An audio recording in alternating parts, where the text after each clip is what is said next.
As a systems analyst, my job is to design programs that will enable a system to be extended and run by a computer.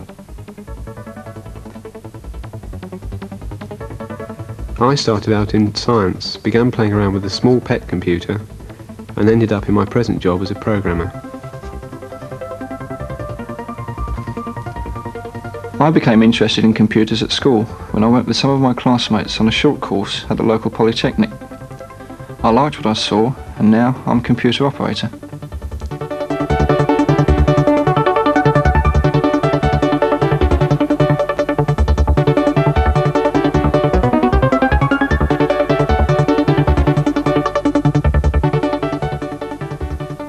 As an analyst, I provide the link between the people who have a need to use a computer and the programmers who set up the processes and the operators who drive the computer.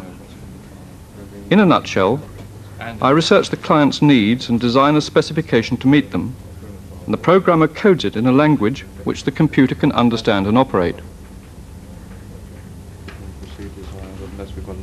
The document Tim and I are going over here is a specification that I've drawn up for monitoring and controlling the costs of making a wide range of plastics on different works. This may seem a strange sort of application, but proper cost control is vital in today's tough business world. It can mean the difference between making a profit or making a loss. Calculating and controlling the costs on an industrial scale, where you are making thousands of tons of different products, is a very complicated business.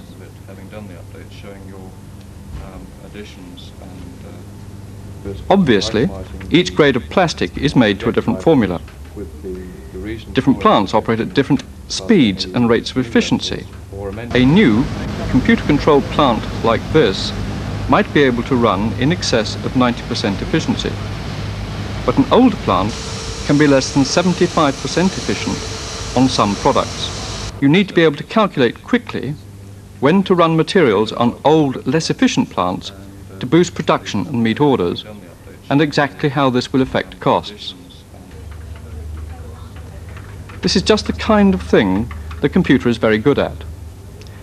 Once it has been programmed, it will be able to provide the information on a product and works combination as fast as you can feed in the new data on changing prices in raw materials, power, labor, transport, and so on. And it will do so with complete accuracy.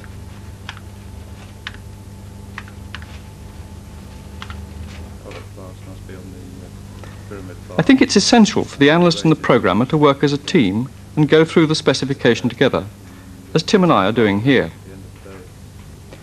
I need to know what the black box can and can't do. Technology is moving very fast in the computer field, and there's always a danger that an analyst will find himself out of date, even if he's been a programmer himself. Once I've designed and written the specification, it's over to Tim to write the program in a way the computer can understand and operate efficiently.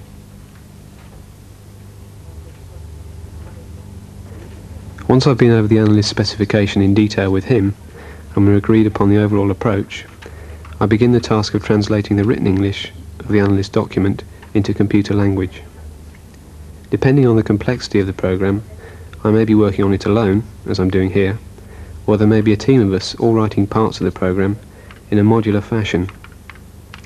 And again, depending upon its complexity, it may take days or even weeks before the program is written, proven and operating. I never gave computers a thought while I was at school. I'd set my sights on going to university and taking a science degree. I did a full-time HND course instead, but I left after a year to look for a job. Still following a general science trend, I applied to a research laboratory and was taken on as a lab assistant.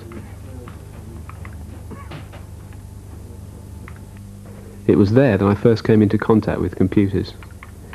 We had a couple of small pet machines, and we were encouraged to play around with them to get to know the technology. I found them interesting, and I programmed a few games, which turned out to be quite good. I realised I had some kind of aptitude for programming, and asked my boss if I could do a day-release course on computers. He agreed, and now I've switched to computer studies for my HNC course. I'm certainly getting on better than I was in physics, simply because I'm more interested in the subject. To be a competent programmer, you must be able to concentrate, and concentration is one of the key elements in the aptitude tests I took when I applied for a transfer to computers. This test is designed to see whether you can concentrate on a long series of instructions and follow each stage accurately. Throughout the test, there are several decision points, at which you have to select the yes or no path out of the box. The emphasis throughout is that you don't take shortcuts.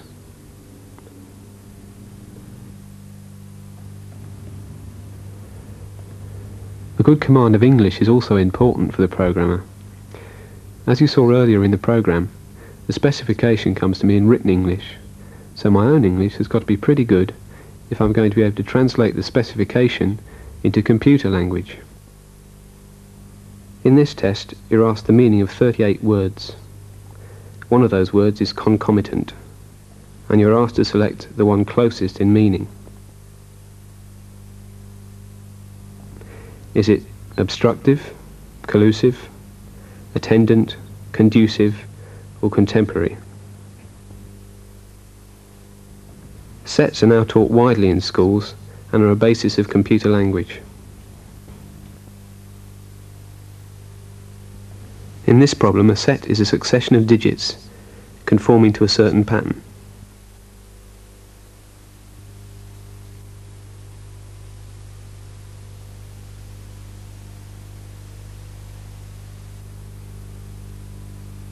The pattern is described in words only, and the purpose of the test is to see how well you can relate the word description to the pattern. This final problem is a further test of a person's ability to follow instructions faithfully and to write in their own instructions to complete a simple program. The flowchart is a visual representation of a programming problem where a company needs to inspect and classify its products in lots of 100. You are told that each item is classified into one of 3 weight categories.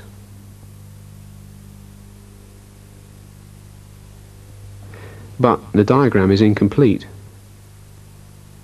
There is information missing in cells labelled 1, 2 and 3. For each of these incomplete cells, you are given a multiple choice of 5 answers to choose from.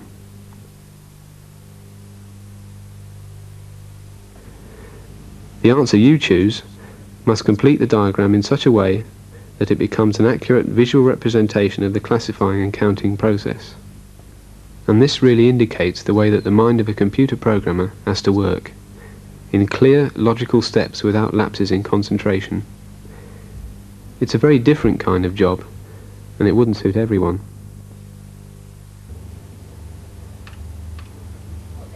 But I enjoy it, and I'm glad I came into contact with computers and programming early on in my working life.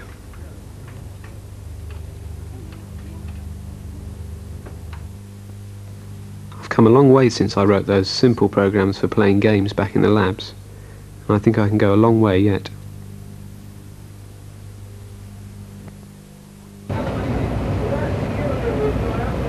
After my experience with computers at the technical college, I tried to get a job in this field straight from school, but there were no vacancies at the time.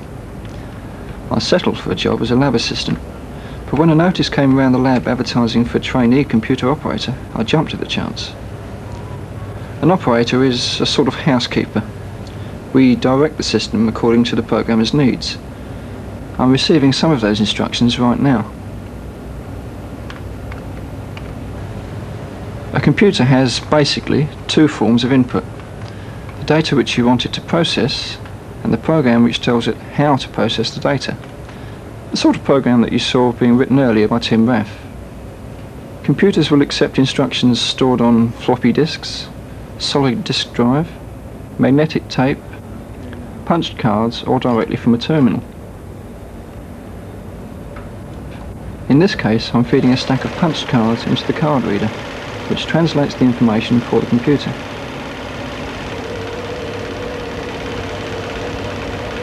Once I'm satisfied that the cards are feeding correctly, I can attend to other jobs and tasks in the main computer room. The terminal displays an instruction for a program to be run off a disk. Each one of these disks could store all the words in 700 paperback books, which is an awful lot of data. This is where part of the responsibility comes in. If I were to miss out one digit of a 4-digit command, it's possible to wipe out all the data on the disk. Not only is it possible, it's been done, but fortunately not by me. It's important to remember that the operators work shifts, and you need to be as sharp at 4 o'clock in the morning as you are in the middle of the day. Doing this kind of work on shifts does create its own pressures, and a team of 3 or 4 operators has got to be able to get on. There's just no room for friction when you're working together in the early hours of the morning. Magnetic tape is another form of data storage, and in fact we use it as backup storage to disks where the information is vital. This tape store holds over 3,000 tapes. Again, the drive mechanism I load it onto is just another machine for either recording data from the computer or reading data into it. Rather like a domestic cassette recorder, only of course it works in its own language and at very high speed. It's this high-speed data processing that makes the computer such an invaluable tool for a large company like this one. On the subject of high speed, this printer produces the printout at a rate of 2,250 lines a minute.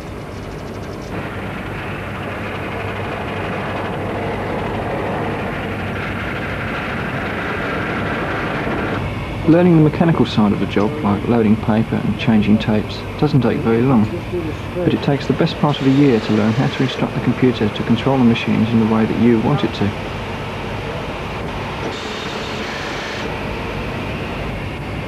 I said earlier that it was possible to erase the information from a disk by pressing the wrong keys. Every program must be fed in with the right instructions, or we could find, for example, in a single run, thousands of incorrect invoices could go out to customers, which would take a lot of sorting out and would cost a great deal of time and money.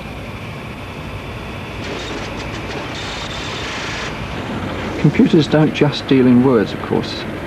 This machine, called a Benson plotter, is linked up to the main computer. Engineers use it a lot for designing pipe layouts for chemical plants, and it can draw some quite complicated diagrams.